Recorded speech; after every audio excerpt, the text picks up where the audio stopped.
कक्षा 11 संस्कृत शिक्षण में आप सभी का स्वागत। आज कक्षा 11 के पाठ्यक्रम में निर्धारित रघुवंश महाकाव्यम का द्वितीय सर्ग जो छात्रों के लिए उपयोगी है, उस पर आज हम वार्षिक परीक्षा के उद्देश्य से कुछ प्रमुख श्लोकों की हिंदी व्याख्या प्रस्तुत करेंगे। कक्षा 11 के छात्रों के लिए रघुवंश महाकाव्य का द्वितीय सर्ग निर्धारित है। इसमें आप देखेंगे कि राजा दिलीप पुत्र प्राप्ति की चिंता में गुरु वशिष्ठ के पास पहुँचते हैं। गुरु वशिष्ठ उनको एक गाय देते हैं और कहते हैं कि आप इस गाय की सेवा कीजिए। यह गाय प्रसन्न होने पर आपको पुत्र प्राप्ति का वरदान देगी। राजा उस गाय को लेकर आते हैं और उसकी सेवा में तल्लीन हो जाते हैं। रोज़ाना सुबह सुबह गाय को चराने लेकर जाते हैं, शाम को वापस आते हैं। यही उनकी दिनचर्या में शामिल हो जाता है। अब आप देखें।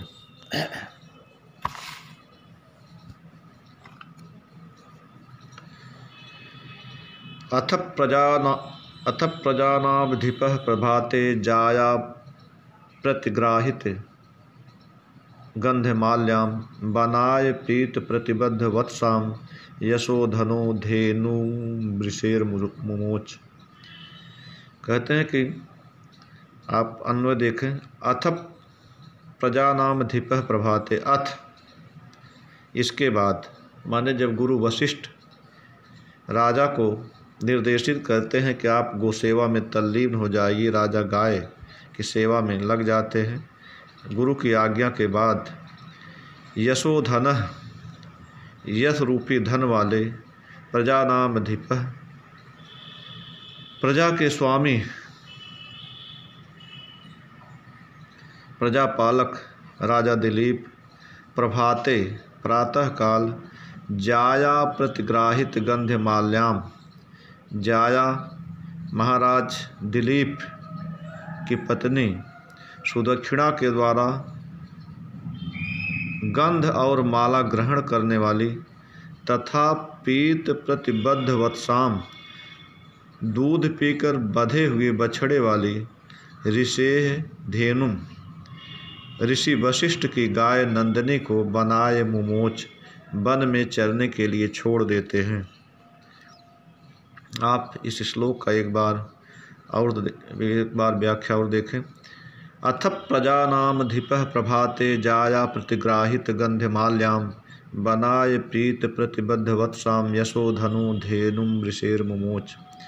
अथ इसके बाद यशोधन, यश रूपी धन वाले, प्रजानामधिपः प्रजापालक, प्रजा के स्वामी राजा दिलीप प्रभाते प्रातःकाल जाया प्रतिग्राहित गंधमाल्याम, अपनी पत्नी सुदक्षिणा के द्वारा गंध और माला ग्रहण करने वाली पत्नी के द्वारा दी गई गंध और माला वाली। कहने का तात्पर्य है कि रोज़ाना जब राजा गाय चराने जाते थे, रानी उसको धूप दीप दिखाती थी, उस पर चंदन आदि का छिड़काव करते थे और माला पहनाते थे। तो कहते हैं कि राजा अपनी पत्नी सुदक्षिणा के द्वारा, राजा की पत्नी सुदक्षिणा के द्वारा गंध और माला ग्रहण करने वाली तथा पीत प्रतिबद्ध वत्साम, दूध पीकर बंधे हुए बछड़े वाली ऋषेः धेनु, गुरु वशिष्ठ की गाय नंदिनी को बनाए मुमोच, वन में चरने के लिए छोड़ दिया। आप इसका संदर्भ लिखेंगे कि प्रस्तुत श्लोक महाकवि कालिदास रचित रघुवंश महाकाव्यम के द्वितीय सर्ग से लिया गया है और उसके बाद इसकी व्याख्या आप लिखेंगे जिस तरीके से मैंने बताया। यथ इसके बाद यश रूपी धन वाले प्रजापालक राजा दिलीप प्रभाते प्रातः काल जाया प्रतिग्राहित गंधमाल्याम पत्नी सुदक्षिणा के द्वारा गंध और माला ग्रहण करने वाली तथा दूध पीकर बंधे हुए बछड़े वाली ऋषि धेनु ऋषि वशिष्ठ की गाय नंदिनी को बनाए मुमोच वन के लिए छोड़ दिया, वन में चलने के लिए छोड़ दिया। आपको यही लिखना है। अब इसके बाद जो एक और श्लोक आपकी परीक्षा में पूछा जा सकता है, वार्षिक परीक्षा में, इसे आप देखें। दूसरे श्लोक में राजा दिलीप जब गाय को चरने के लिए छोड़ देते थे तो कुछ दूर तक महारानी सुदक्षिणा उसी गाय के खुर पर अपना जहाँ जहाँ खुरों के निशान रहते थे उसी पर पैर रख करके कुछ दूर चलती थी। उसी प्रकार चलती थी जिस प्रकार स्मृतियाँ वेदों के अर्थ के पीछे चलती हैं।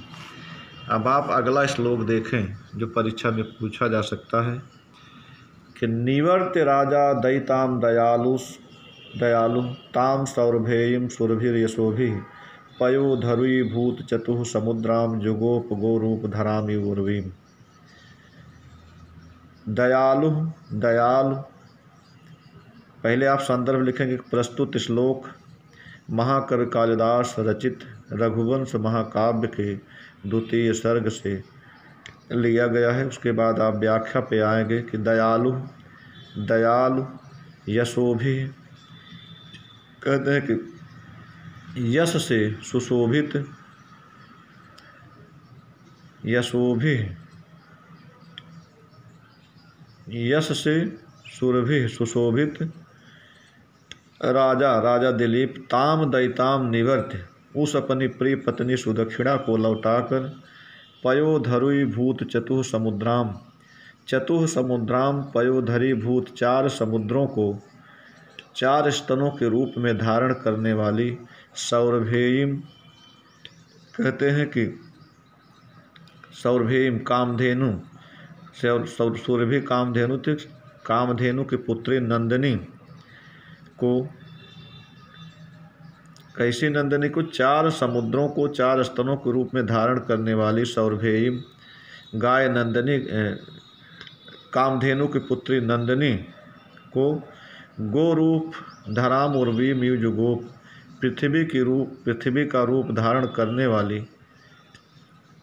गाय का रूप धारण करने वाली पृथ्वी की भांति रक्षा करने लगे जुगोप। फिर से देखें। निवर्त्य राजा दयिताम दयालु ताम सौरभेयम सुरभिर्यशोभि पयोधरी भूत चतुः समुद्राम जुगोप गोरूप धरामि गुर्वी।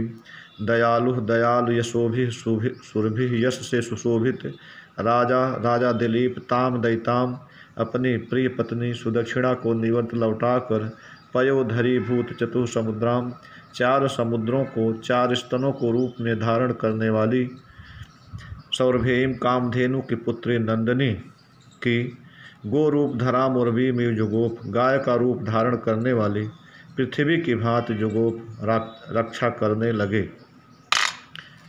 अब आप एक और श्लोक देख लीजिए जो परीक्षा में पूछा जा सकता है। राजा गो सेवा का अनुकरणीय आदर्श प्रस्तुत करते हैं। देखिए। स्थितामुच्चलितः प्रयाताम निषेदुषीमासन बंध धीर जलाभिलाषी जलमाददानाम छाययुता भूपतिरनुगच्छत।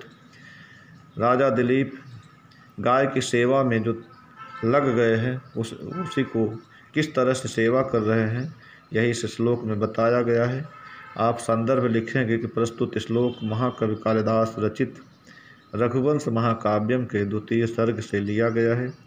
उसके बाद अन्वय देखो। भूपति राजा दिलीप ताम स्थितः उस गाय नंदिनी के रुकने पर रुककर प्रयाताम उच्चलितः गाय के चलने पर चलकर निषेधुषीम आसन बंध धीर उसके बैठने पर स्वयं आसन मार कर बैठकर जलम आददा नाम जलाभिलाषी उस गाय के जल पीने पर स्वयं जल पीकर छाया युताम अनुगच्छत छाया की भांति परछाई की भांति उस गाय के पीछे पीछे चले।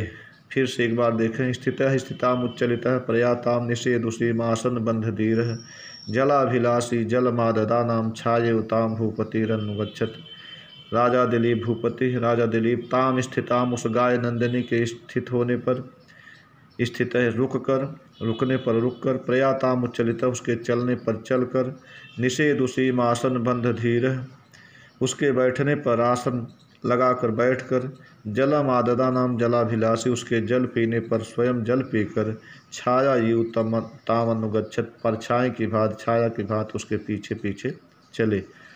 आज यहीं तक। इसके बाद हम जो संस्कृत व्याख्या पूछी जाएगी 7 नंबर की होगी, संदर्भ 2 नंबर का, और संस्कृत व्याख्या 5 अंक की। हिंदी व्याख्या में 2 अंक का संदर्भ और 5 अंक की व्याख्या होती है।